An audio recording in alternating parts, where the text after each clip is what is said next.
Good morning, students of Standard 9.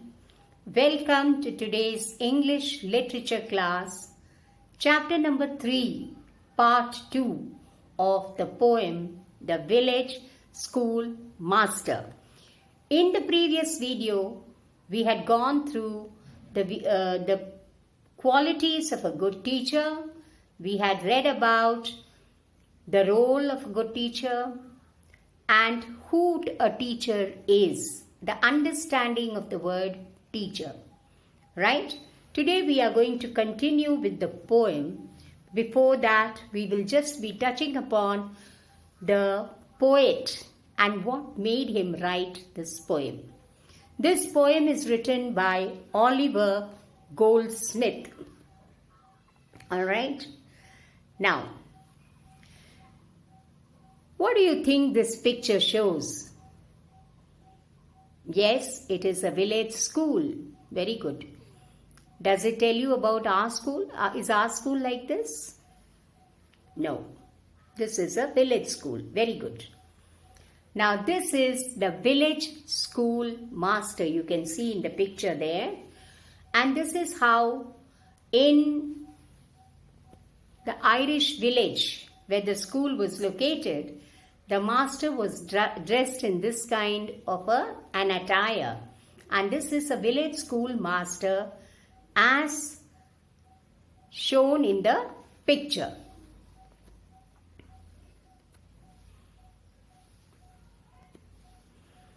Now look at this.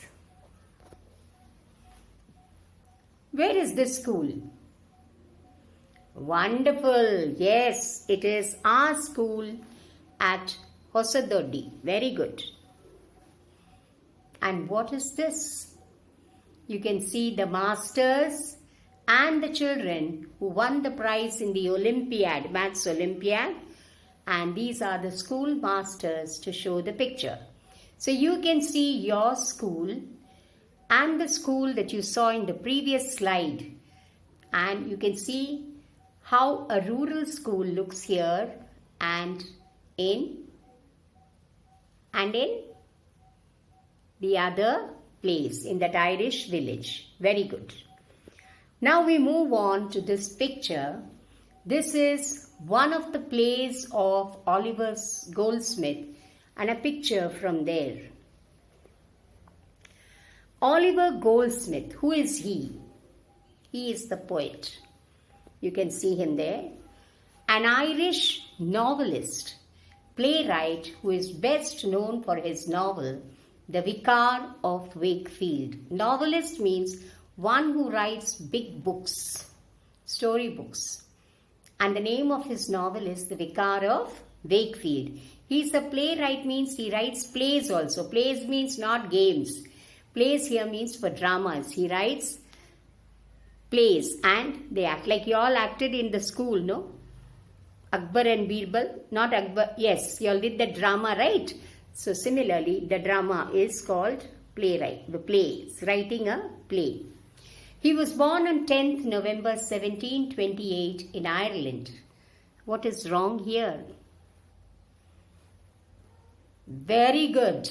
Ireland should have been in capital I. Very good. Ireland should have been with a capital I. Why? It is a noun. Excellent. Died on the 4th of April 1774, 46 years.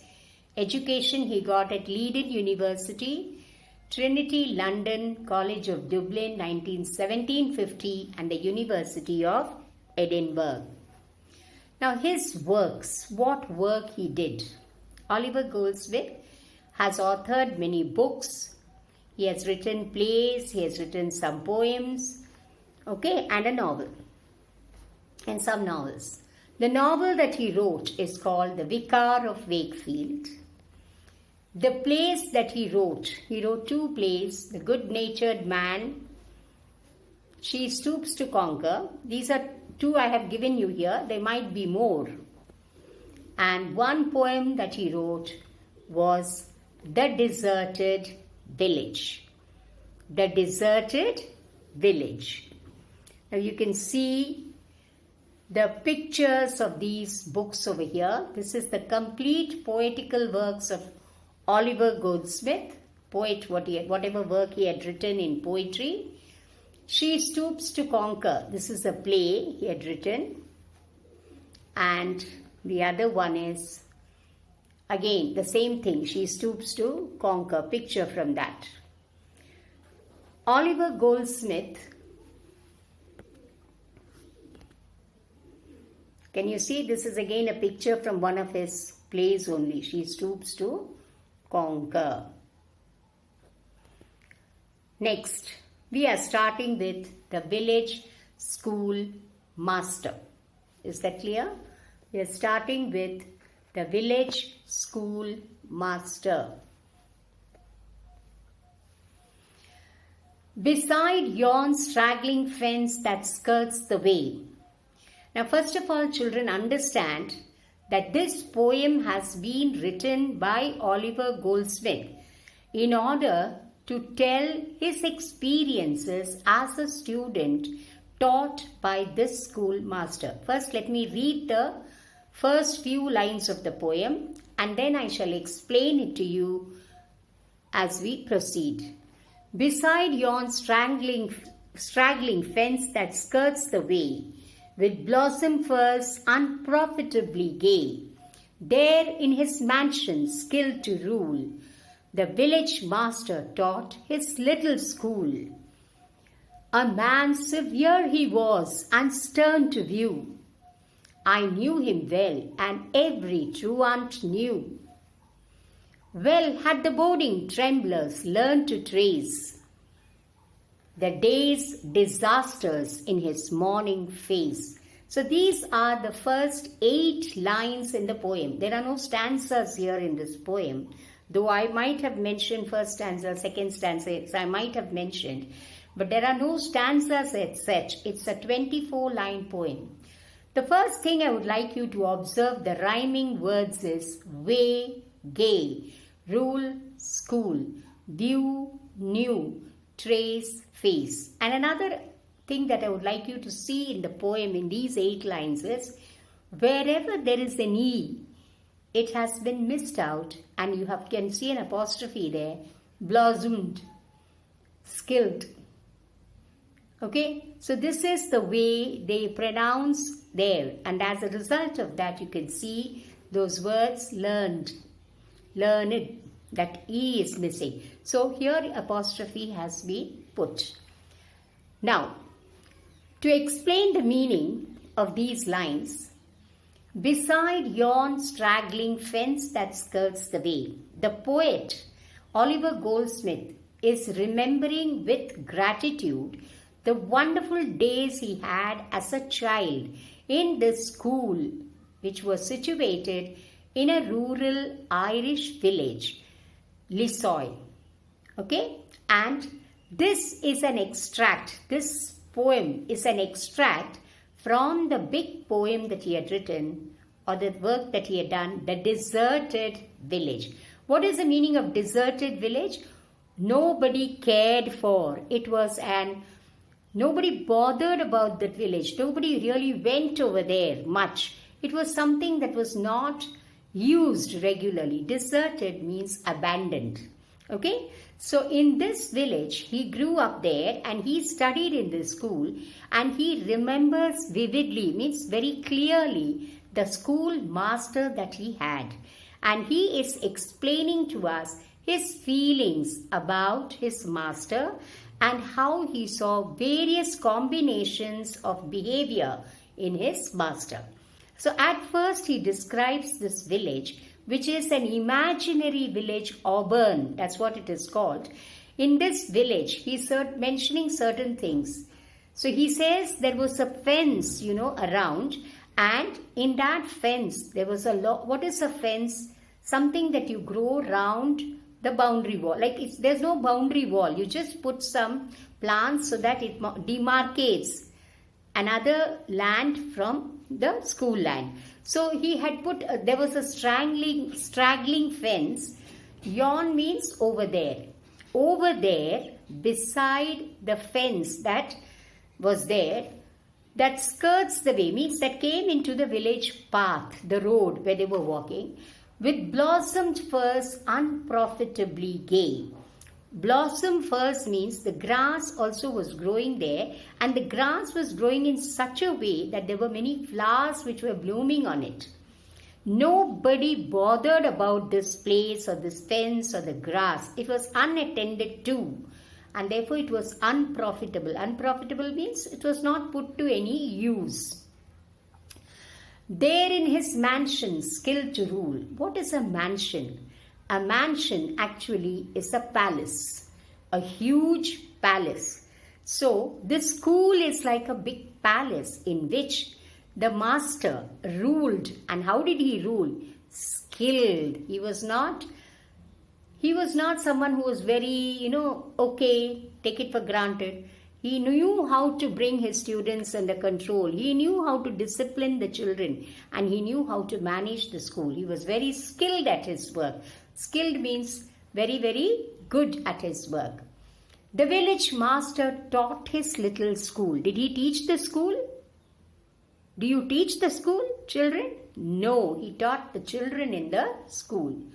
A man severe he was. What is severe? Very strict.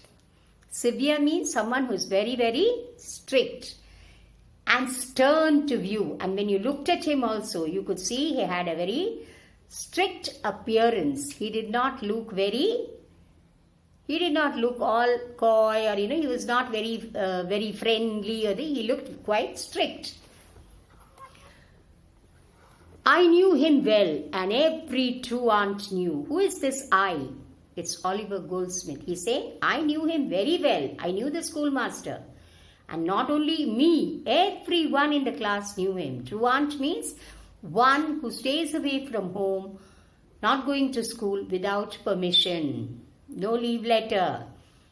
No giving reasons before. I have to go somewhere. Just decide today morning I'm not coming to school. Sit back. What happens in your school, children, when you don't give a leave letter? Aren't you taken to task? Yes. So similarly, these children who stayed back at home without prior permission, they also knew. What did they know?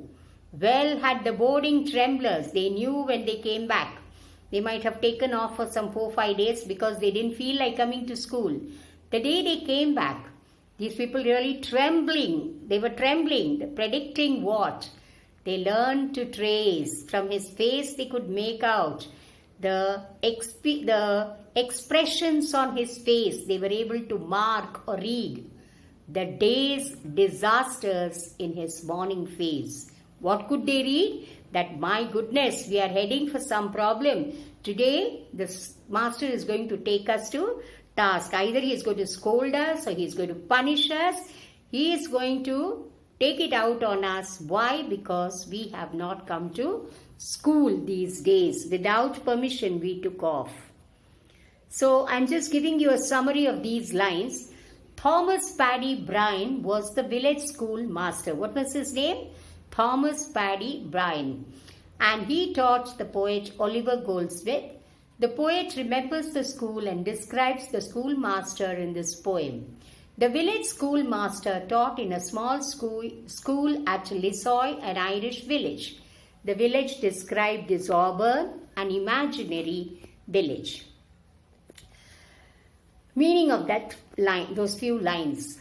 The school was next to the irregular fence that fringed the village path. Fringed the village path means occupied the space with full blossomed, beautiful but ornamental firs.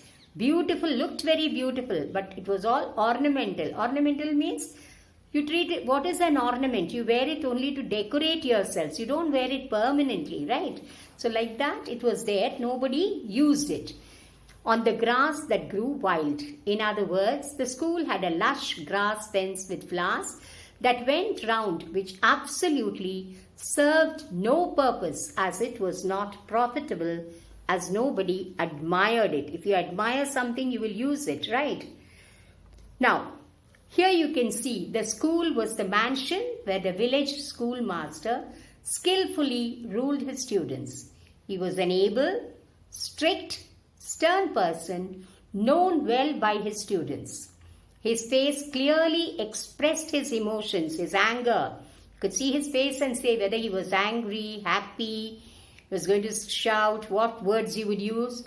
And the students with irregular attendance could read the words that he would use to scold them. So this is the gist of the first few lines. As I told you, there is no stanza, but because normally poems have stanza, we have put it as stanza here. Works of Oliver Goldsmith. Extract is taken from the poem Deserted Village. The poet is expressing his gratitude to his schoolmaster, the location of the school and the surrounding, meaning of the first few lines in detail. Questions. Name 2 plays written by Oliver Goldsmith. Name the poem from where the extract, the village schoolmaster, is taken. Give the summary of the first few lines. Give the meanings of the following words: straggling, truant, disasters, mansion, severe. Write the description of the village schoolmaster. What was his name? Thank you, students. Sai Ram.